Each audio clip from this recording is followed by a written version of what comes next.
시작. 또 떡을 가져 감사하기도 하시고 떼어 그들에게 주시며 이르시되 이것은 너희를 위하여 주는 내 몸이라. 너희가 이를 행하여 나를 기념하라 하시고 저녁 먹은 후에 잔도 그와 같이 하여 이르시되 이 잔은 내 피로 세우는 새 언약이니 곧 너희를 위하여 붓는 것이라. 아멘. 할렐루야. 여러분 한번 축복하실까요? 오늘 하나님께서 우리와 함께 하십니다. 하나님께서 당신을 사랑하십니다. 아멘. 오늘은 성찬식이 있는 날입니다. 저희 교회는 매달 한 번씩 성찬식을 합니다. 이 성찬의 의미에 대해 보다 더 잘 알고 참여하는 것이 좋겠다라고 생각했습니다. 우리가 행하는 이 일의 가치와 의미에 대해 바르게 이해해야 보다 더 큰 은혜를 받을 준비가 되기 때문입니다. 로마 카톨릭에서는 흔히 7성례를 주장하지만 성경에서 말하는 거룩한 예식은 두 가지입니다. 무엇이죠? 세례와 성찬, 이 두 가지입니다. 이 두 가지 성례를 2000년 전이나 지금이나 동일하게 행하는 것은 주님의 명령이기 때문입니다. 세례의 경우 마태복음 28장 19절에서 너희는 모든 민족을 제자로 삼아 아버지와 아들과 성령의 이름으로 어떻게 해요? 세례를 주고 명령입니다. 오늘 본문에서도 성찬을 명령하십니다. 19절에 너희가 이를 행하여 나를 기념하라 라고 말씀하십니다.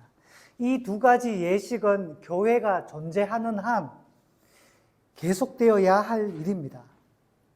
자, 영원히 계속되어야 할 일이라는 점에서는 같은데 차이점도 있습니다.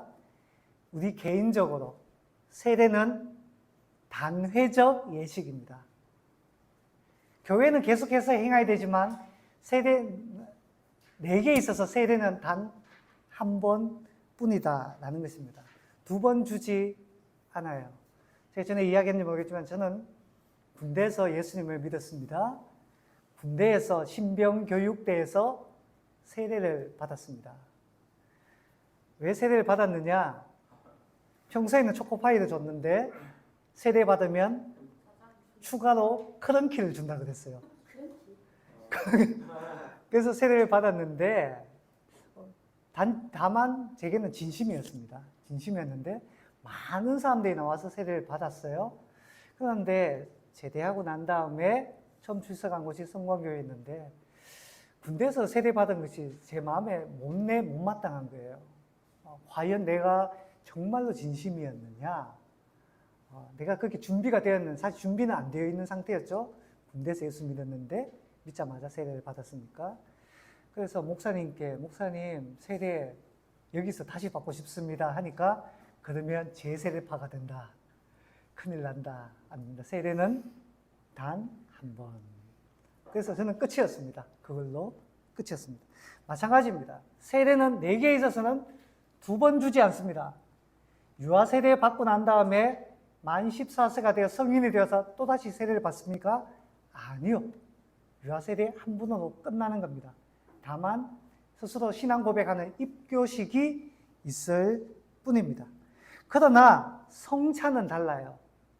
다회적으로 참석해야 되는 것입니다.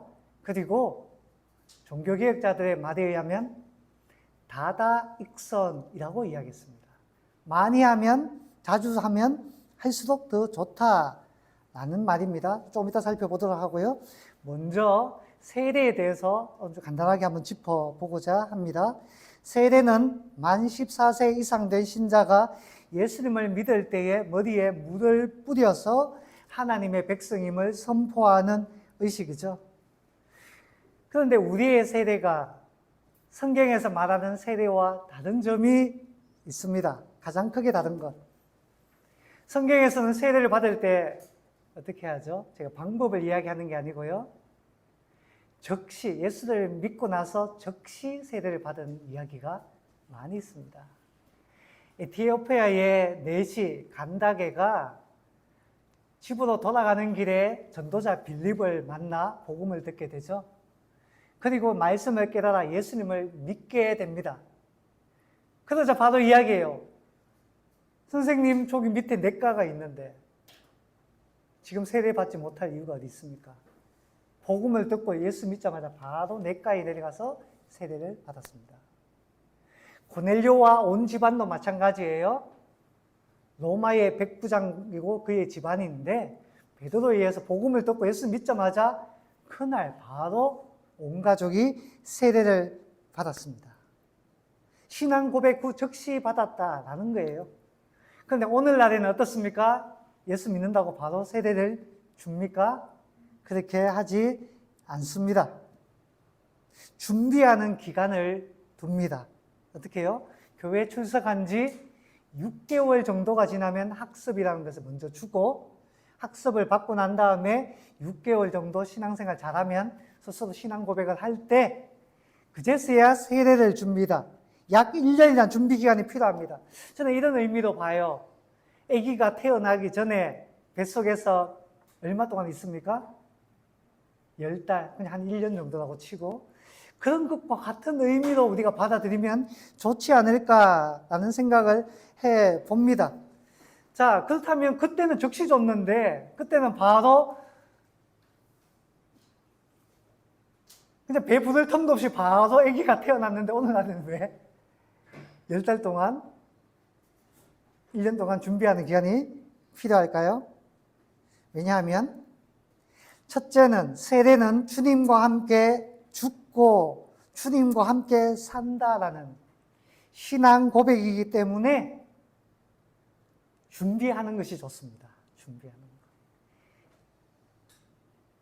교회 생활하면서 주님을 조금 더 알고 준비한다는 것은 매우 유익하다라는 겁니다.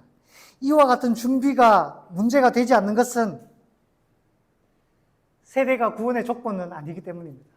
만약에 세례를 받아야 구원받고 천국에 들어간다. 그렇다면 예수 믿는 즉시 바로 세례를 줘야 돼요. 그렇죠? 그런데 세례는 천국에 들어가는 것과는 상관이 없는 문제입니다. 구원받기 위해서는 무엇이 필요합니까? 오직 믿음. 오직 믿음이 필요합니다. 세례는 무엇입니까? 일종의 증명서 같은 겁니다. 증명서. 출생 증명서를 생각해 봅시다. 아기는 이미 태어났어요. 새 생명이 되었어요. 우리 가정에 들어왔어요. 그렇지만 동사무소 가서 아이를 위해서 무엇을 떼야 됩니까? 출생 증명서를 떼면 이 아이에게 더 유익하다라는 것이죠. 자, 둘째, 왜 그런 기간을 두느냐? 가짜 신자들이 있기 때문입니다. 가짜 신자들. 그래서 교회가 초기에는 박해를 받았습니다. 그나마 종교로서 인정을 받았을 때가 300년이 지난 주후 313년 밀라노 칙령에 의해서였습니다. 이제 교회 다녀도 좋다, 허락되는 정도였어요. 그리고 약 70년이 지난 380년이 되자 국교가 되었습니다. 국교. 이제는 백성들에게 이제 예수 믿으세요라고 이렇게 되는 겁니다. 다른 종교는 우상이 되는 거예요. 박해받을 때는 진짜만 교회로 들어옵니다. 진짜만.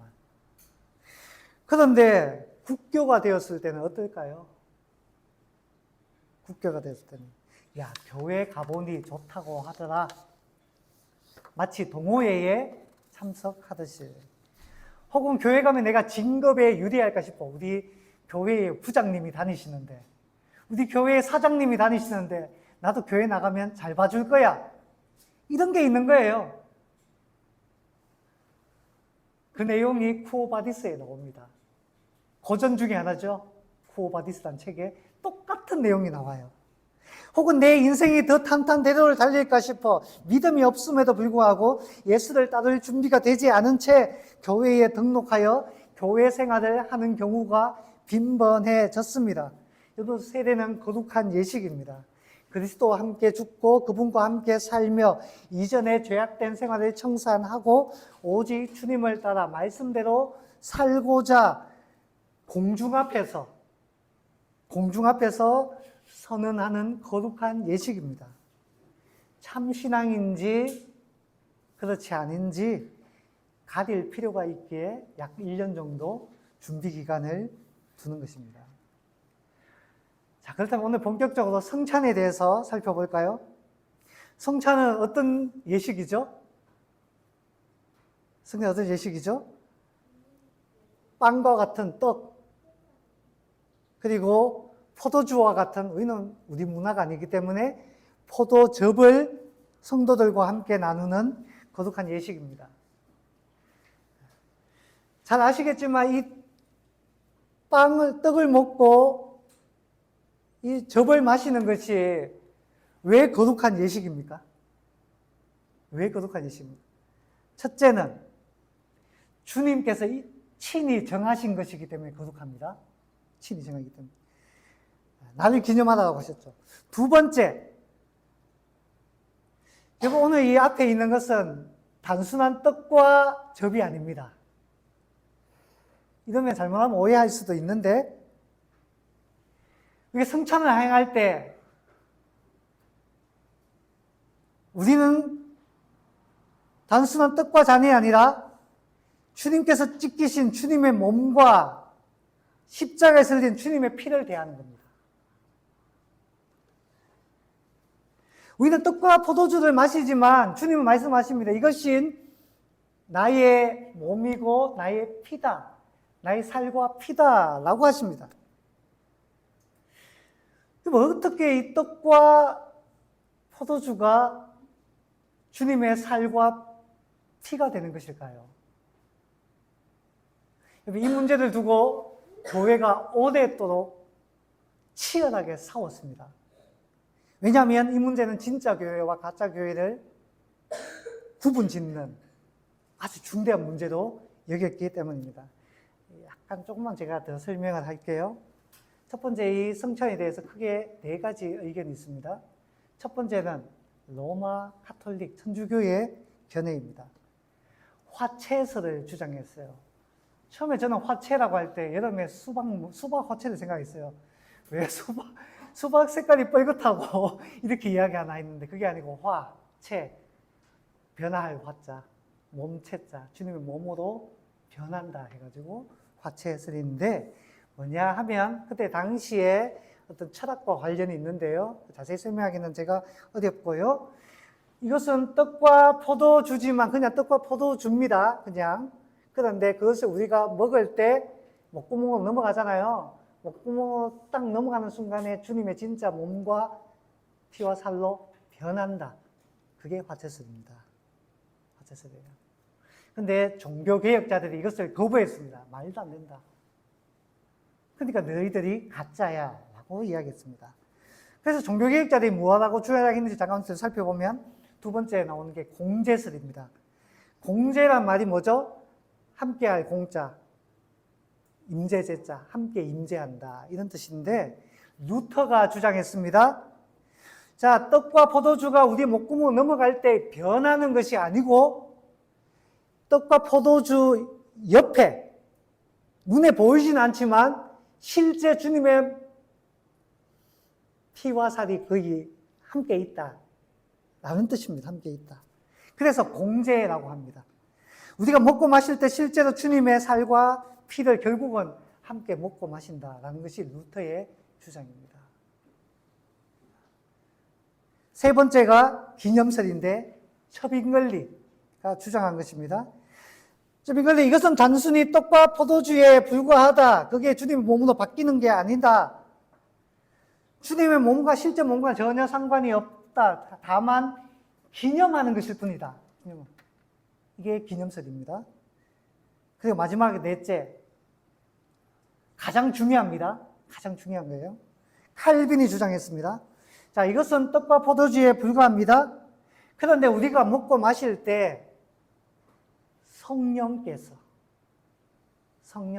영적으로 우리 가운데에 함께 임재하신다. 이게 영적 임재설입니다. 그런데 종교개혁 당시 이 문제로 큰 다툼이 일어났어요. 앞서 언급한 루터, 저빙글리, 칼빈은 가장 유명한 종교개혁자입니다. 여러분들 세계사에서 다 배웠을 거예요. 가장 유명한, 그 외에도 엄청나게 많지만 제일 중요한 사람들입니다. 저빙글리가 주장하는 기념설의 입장에서 볼 때 루터가 주장하는 공제설은 로마 가톨릭의 화채설과 도대체 뭐가 다르냐? 똑같은 거 아니냐라고 했습니다. 반대로 루터는 저빙글리의 기념설이 주님의 말씀을 왜곡하는 것이라고 얘기했습니다. 왜냐? 주님께서 뭐라고 했습니까? 이것은 뭐라고? 내 몸이다. 내 몸이다. 주님께서 분명히 몸이라고 말씀하셨는데 너는 왜 그것은 몸이 아니다라고 이야기하느냐? 하나님 말씀을 무시하고 성찬을 격화시켰다라고 공격했습니다. 두 사람은 어떻게 되었을까요? 당시에 로마 가톨릭은 너무너무 거대했고 종교개혁 세력은 미약했습니다. 작았습니다. 일부였어요. 맞서 싸워야 할 대상은 하나님의 말씀을 왜곡한 로마 가톨릭이었어요. 근데 큰 적을 앞에 두고 이 문제를 가지고 우리끼리 치열하게 싸웠습니다. 이 문제 해결하고 서로 회담을 했는데 합의를 도출하지 못했어요. 오히려 회담을 하면 할수록 어떻게 해요? 서로를 적대시하게 되는 아주 슬픈 일들이. 오히려 나는 더 차이점만 발견하게 되었다. 오히려 너와 함께 할 수 없다는 사실만 확인하게 되었다라고 했습니다. 거대한 적을 눈앞에 두고 당시 두 종교개혁 세력은 힘을 모아야 했음에도 불구하고 갈등의 골만 더 깊어지게 된 거예요. 결국 종교개혁 세력은 로마 가톨릭에 의해 각계 격파를 당합니다. 먼저 저빙글리가 저빙글리는 그 아름다운 스위스 취리히에서 활동했는 사람입니다. 스위스는 도시 국가들의 연합이었어요. 그 도시 국가들 중에 한 절반 정도가 종교개혁 세력이었고 절반 정도가 로마 가톨릭 세력이었습니다. 근데 그 로마 가톨릭 세력이 힘을 모아서 저빙글리를 쳐야지 스위스에서의 종교개혁 세력이 끝난다고 생각했던 것 같아요. 공격해 왔는데 종교개혁 세력이 힘을 모아야 되잖아요. 루터가 도와줘야 되잖아요. 도와주지 않았어요. 결국 저빙글리는 종군 목사로서 전쟁터에서 죽임을 당하고 잔인한 일이죠. 그의 시체는 갈갈이 찢겨가지고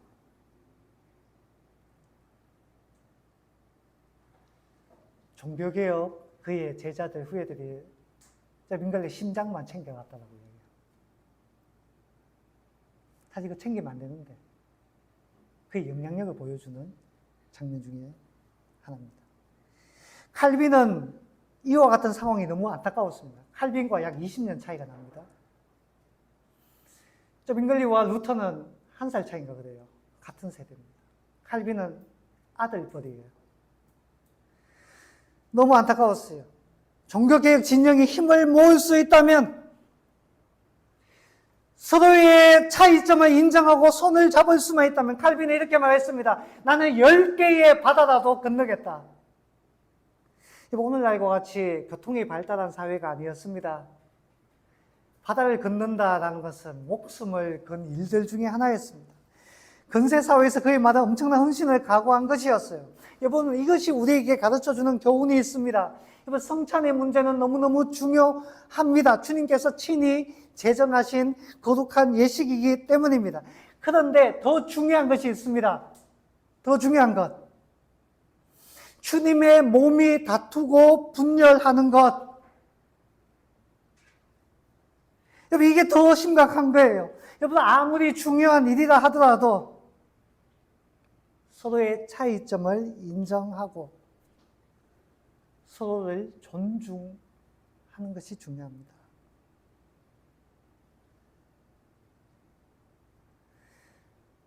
우리가 싸우면 누가 패배를 부를까요? 당시에는 로마 카톨릭이 쾌제를 부르잖아요. 지금은 누가 쾌제를 부를까요? 사탄이 쾌제를 부르지 않겠습니까? 우리에겐 더 큰 적이 있는 것입니다. 우리 교회는 성찬을 할 때 떡을 미리 자르지 않습니다. 잘라도 크게 의미가 다르진 않지만 떡을 하나로 만듭니다. 그리고 거기에서 찢어서 먹습니다. 왜 그렇습니까? 우리는 주님 안에서 한 몸이다. 미리 잔을 미리 분장해서 나누어 놓지 않아요. 거기서 제가 직접 붓습니다. 우리는 하나다 라는 의미입니다. 내가 하나님 나라의 일원이며 지체라는 의식이 중요한 것입니다. 여러분, 아무리 아름다운 것이라 하더라도 그 몸에서 떨어져 있으면 안 되는 것입니다. 설문조사에 의하면 세상에서 가장 아름다운 것, 딩동댕, 이재하 집사님에게만.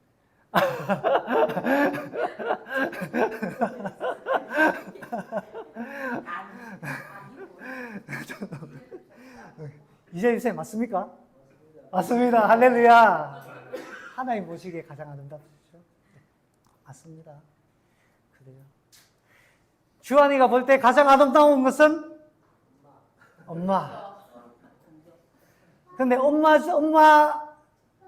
안에서도 무엇이라고요? 무엇일까?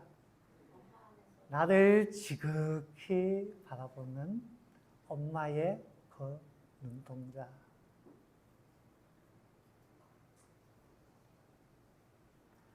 항민이도 그럴 거예요. 항민이는 엄마의 어디가 제일 좋아요? 성조사에 있습니다. 엄마의 그 눈동자가 세상에서 가장 아름답다. 그렇죠? 그런데 그 눈에 붙어 있어야지. 떨어져 있으면 무서운 겁니다. 무서운 거예요. 우리가 한 몸이라는 것이 중요합니다. 성찬회에 있어서 정말 중요한 것. 우리는 한 몸이다. 우리는 하나다. 하나다. 같은 주님을 모시고 있다는 지체의식을 되새기는 일입니다. 우리는 서로를 어떻게 여기고 있습니까? 귀하게 여길 줄 알아야 합니다. 제가 이걸 준비하면서 크게 떠올랐어요. 저는 TV에 수많은 방송들이 있지만 제 그 어린 기억에도 눈물을 펑펑 쏟았던 TV 프로그램이 있습니다. 1980년 초반 이상가족 찾기 운동. 네, 분단의 상황에서 잃어버린 가족을 30년 만에 혹은 40년 만에 형제를 찾고 부모를 찾았을 때 그들이 그 만남 속에서 얼싸안고 껴안고 눈물을 흘리면서 그 가족임을 확인하던 그 장면이 떠올랐어요. 떠올랐어요.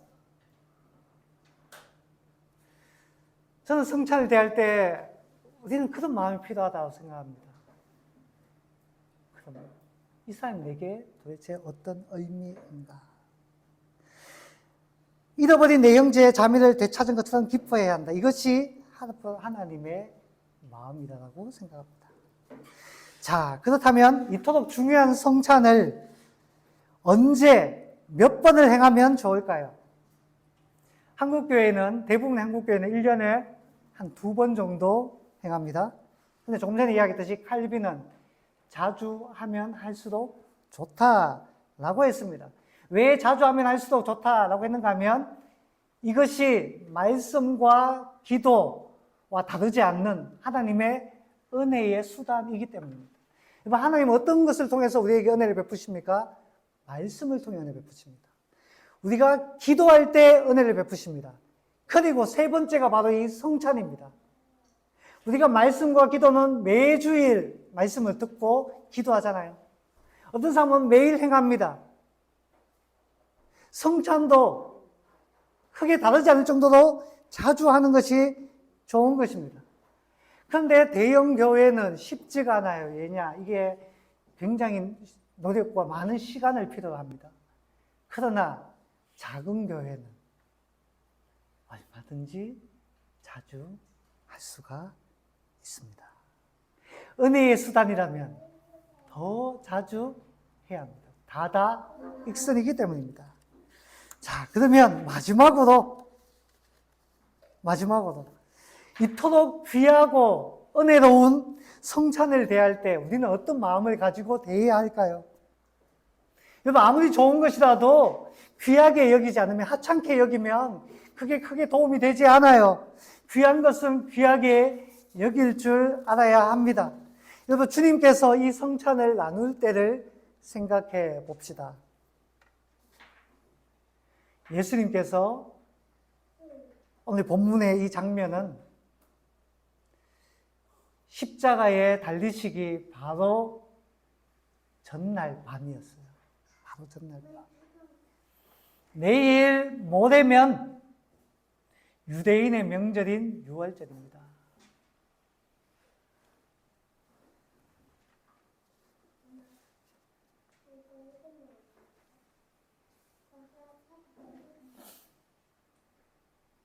유월절은 토요일에 지킨 걸로 알고 있습니다. 주님께서 금요일에 십자가에 못 박히셨죠. 그러니까 지금 이 장면은 목요일 밤을 의미합니다. 세례 요한은 말했어요. 예수님을 향해 세상 죄를 지고 가는 하나님의 어린 양이다 라고 했습니다. 주님은 유월절에 바로 그 어린 양으로 오셨습니다. 유월절인 양은 잘 아실 겁니다. 하나님의 심판을 피하기 위해 흠없는 어린 양을 잡아 죽여 그 피를 자기 집 문지방과 문설주에 발랐습니다. 그 피를 보고 하나님의 심판이 건너갔다라고 해서 유월이라고 이야기합니다. 주님이 바로 그 어린 양으로 오셨어요. 이 어린 양을 잡을 때를 생각해 봅시다. 제사법을 한번 생각해 보세요. 제물을 잡아 제사를 드릴 때에 흠없는 것을 잡습니다. 주님은 흠이 없으시죠. 그리고 그 머리 안수에서 죄를 정다시킵니다. 죄가 없지만 우리의 모든 죄를 그 제물에게 전가합니다. 그리고 그 제물의 가죽을 벗깁니다. 주님은 실록이 하나 남지 않고 발가벗겨 졌어요. 그리고 그 제물의 몸통을 쪼갭니다. 내장을 다 끄집어내요. 그리고 쪼개서 각을 뜹니다. 주님 십자가에 달리실 때 채찍에 맞으셨잖아요. 엄청나게 살이 찢기셨잖아요. 십자가에 못 박히셨잖아요. 창에 찔르셨잖아요. 이 떡은 바로 이와 같은 주님의 몸을 의미하는 것입니다. 그리고 그 어린 양을 잡아서 그 피를 어떻게 합니까? 시언자, 지성소에 그 시언자에 그 피를 대야에 담아 피를 뿌립니다. 그리고 흘린 그 피를 보고 하나님께서 용서의 은혜를 베풀어 주십니다. 주님께서 흘리신 보혈이 바로 이 어린 양의 이 피를 의미하는 것입니다. 주님은 이것을 먹고 마시라라고 이야기합니다. 여러분, 우리가 이것을 먹는 것은 사실은 상징적인 행위입니다. 진짜 의미는 무엇이죠? 예수님의 십자가 대속을 믿으라라는 것입니다. 그것이 실제로 먹고 마시는 것입니다. 그때 우리는 새로운 하나님의 백성이 되고 창세전부터 예정하신 하나님의 자녀로서의 그 기업을 누리게 되는 것입니다. 이것을 주님은 새 언약이라고 말씀하셨습니다. 사랑하는 여러분, 저는 우리가 이 떡과 잔을 대할 때 성령께서 임재하셔서 우리 가운데 함께 하신다고 믿습니다. 믿어요. 그리고 우리가 이것을 대할 때는 주님의 그 십자가를 기억해야 합니다. 십자가. 만약에 십자가 외에 다른 방법이 있었다면 주님은 십자가를 지지 않으셨을 거예요. 신명기 22장에 나무에 달린 자마다 하나님께 저주를 받았습니다. 십자가가 하나님부터 저주받아 우리의 죄를 대속하는 유일한 길이었습니다. 말씀을 정리할까요? 성찬을 대할 때 우리가 가져야 될 마음가짐은 단 하나입니다. 우리를 향한 주님의 그 사랑 앞에 감격해서 그리스도의 사랑에 붙들려서 무한히 감사하는 것입니다. 그리고 나를 위해 죽으신 그 주님을 내 마음 깊이 모시는 것입니다. 이것이 성찬을 대할 때 우리의 참된 마음가짐이 되는 줄 믿습니다. 그런 마음을 가지고 성찬에 동참하는 저와 여러분 될 수 있기를 주님의 이름으로 축원합니다. 아멘.